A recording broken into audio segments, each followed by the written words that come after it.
Colombia campeón de América, Colombia campeón de América, Nacional campeón de América, Colombia campeón de América, Colombia campeón de América, Colombia campeón continental, Colombia campeón continental, mi patria querida, Colombia campeón continental, Colombia campeón continental de América.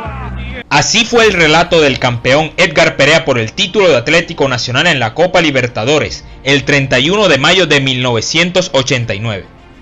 Los verdolagas se convirtieron en el primer equipo colombiano que ganó el torneo de clubes más importante de América.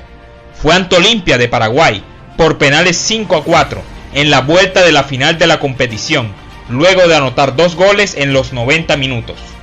En la ida había perdido 2-0 el cuadro paisa. Lionel Álvarez marcó el penal decisivo para el conjunto antioqueño. La final se disputó en el Estadio El Campín de Bogotá, con el fin de cumplir la capacidad de espectadores exigida por la Conmebol, la entidad rectora del fútbol sudamericano. Medios barranquilleros como el Diario del Caribe y el Heraldo realizaron un cubrimiento de Atlético Nacional en la Copa Libertadores de 1989. En semifinales el onceno colombiano se enfrentó a Danubio, conjunto oriundo de Uruguay. En la ida el 10 de mayo hubo un empate por 0-0. En la vuelta los verdolagas aplastaron 6-0 al equipo de Montevideo el 17 de mayo. El Diario del Caribe tituló esta victoria en una de sus páginas como Nacional se tragó al Danubio. En la nota el periodista Germán Blanco enfatizó el triunfo como una fantasía, una sinfonía, un acto de paroxismo, y que había que estar tranquilos y no frenarse en calificativos.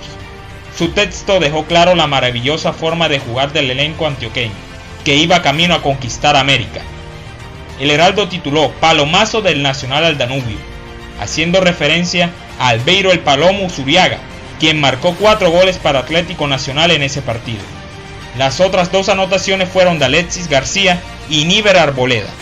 Medios nacionales hablaron de la impresionante victoria. El colombiano de Medellín catalogó el hecho como una incontenible ola verde. El Tiempo indicó que los colombianos se movieron como aviones para proyectar maniobras sustentadas por un fútbol rápido, de toque y un gran sentido de la profundidad. Pero todo no fue felicidad tras la victoria de Atlético Nacional. Los medios informaron que 10 personas murieron durante la celebración del triunfo del conjunto antioqueño en Medellín. 3 de los 10 fallecidos fueron víctimas de 15 accidentes de tránsito. El Diario del Caribe empezó a analizar a Olimpia, rival de Nacional en la final. Lo calificó como un equipo más de fuerza que de habilidad.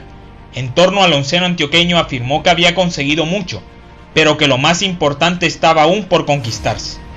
El Heraldo, por su parte, destacó a Alexis García, jugador de Atlético Nacional, como la habilidad y el control en el medio, para el encuentro de ida que se iba a disputar en la noche del 24 de mayo.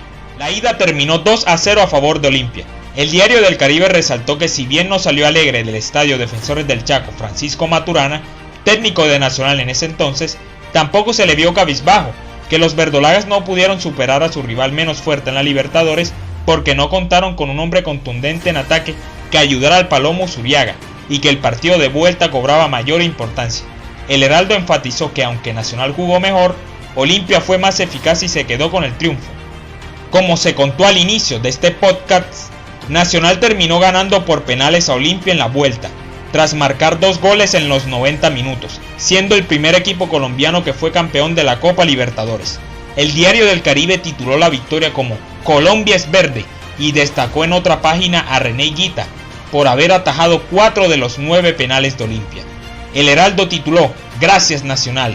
Dio a conocer que Francisco Maturana declaró que la noche del 31 de mayo de 1989 fue de mucho sufrimiento y que en Barranquilla también celebraron el título en distintos puntos de la ciudad.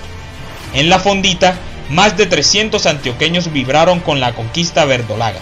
El colombiano tituló Nacional campeón de la Copa Libertadores de América, con signos de exclamación. Jorge Cardona, periodista con una extensa carrera, relató cómo fue el cubrimiento de esta final. Esa fue una cobertura muy particular por la rivalidad existente entre Atlético Nacional y Millonarios. En ese campeonato, Millonarios era el campeón vigente, doble campeón además en los títulos de 1987 y 1988, y Nacional, salvo el título de 1981, no había podido ser campeón en esa década. Entonces había una rivalidad muy intensa entre esos dos planteles. Esa rivalidad obviamente se tradujo a los medios de comunicación, que además le agregaron todo el morbo existente alrededor de los carteles de la droga y los equipos de fútbol. Era un secreto a voces que en Millonarios rondaba Gonzalo Rodríguez Gacha, y se hablaba mucho de la presencia de dineros del narcotráfico en el Nacional. Entonces era también una pelea como entre mágicos, como entre la gente del cartel de Medellín y un sector del grupo de Gacha, que aunque pertenecía al cartel de Medellín, también se le asociaba un poco al cartel de Bogotá y el centro del país en general. El último aspecto que es pertinente resaltar en esa rivalidad, además de la tradicional pelea entre Antioquia y Bogotá, era el hecho de que se daba en un contexto de un año tremendamente violento. 1989 pasó a la historia como el año fundamental de la explosión del narcoterrorismo. Entonces en enero hubo la masacre de La Rochela, en febrero hubo el asesinato del concejal de la Unión Patriótica Teófilo Forero, en marzo fue asesinado José Antequera en el aeropuerto El Dorado en Bogotá, en ese mismo año, en junio, fue asesinado el gobernador de Antioquia, Antonio Roldán Betancur, con un carro bomba. Asesinaron al candidato presidencial Luis Carlos Galán el 18 de agosto en la plaza de Soacha.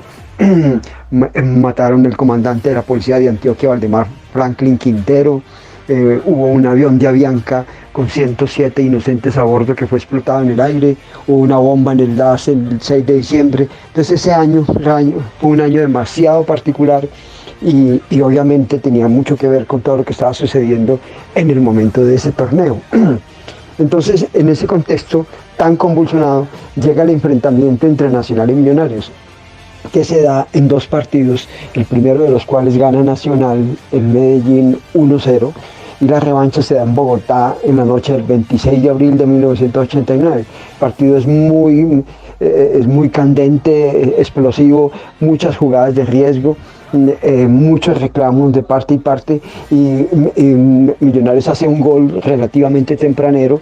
Eso le da la posibilidad de una solución en penales, pero faltando como 6 o 7 minutos para terminar el partido, hay un gol de JJ Treyes del Nacional que le da la clasificación a los verdes de Antioquia. El partido fue muy lamentado, sobre todo por una jugada al final del encuentro, porque el árbitro chileno Hernán Silva, que mucho tiempo después ratificó que fue amenazado, que recibió tremendas presiones, pues al final él se come un penal hecho que le hacen a Millonarios. En el momento en que va a reclamar, él deja caer el pito de la boca en una intención clara de no pitarlo. Él salió agredido por los jugadores. El escándalo duró varias semanas, y también a nivel internacional se habló mucho del tema. En YouTube se pueden ver todavía testimonios de lo que sucedió en ese momento, y de alguna manera lo que terminó fue que Nacional avanzó en la Copa Libertadores, Millonarios se quedó, y Nacional pues termina paradójicamente jugando la final de la Copa Libertadores en el estadio Nemesio Camacho El Campín de Bogotá, de su archirrival, porque el Atanasio Girardot fue inhabilitado para esa final. La final se disputa el 31 de mayo de 1989 en Bogotá, un día después de un carro bomba de Pablo Escobar contra el director del DAS, general Miguel Maza Márquez, en la calle 56 con carrera séptima en Bogotá. Sobre el título de Atlético Nacional en la Copa Libertadores de 1989 se encuentra un libro llamado Olé Olé Mi Nacional, de la editorial Planeta, escrito por los periodistas Nicolás Arismendi y Johnny San Pedro, donde también se cuentan historias de la obtención de la segunda Libertadores del equipo antioqueño en 2016 ante Independiente del Valle. Igualmente hay un documental llamado Jugada Peligrosa, estrenado en HBO, que tiene un toque polémico, puesto que presenta declaraciones de los árbitros que dirigieron la final del 89, acerca de las supuestas amenazas que recibieron por parte del narcotráfico en Colombia.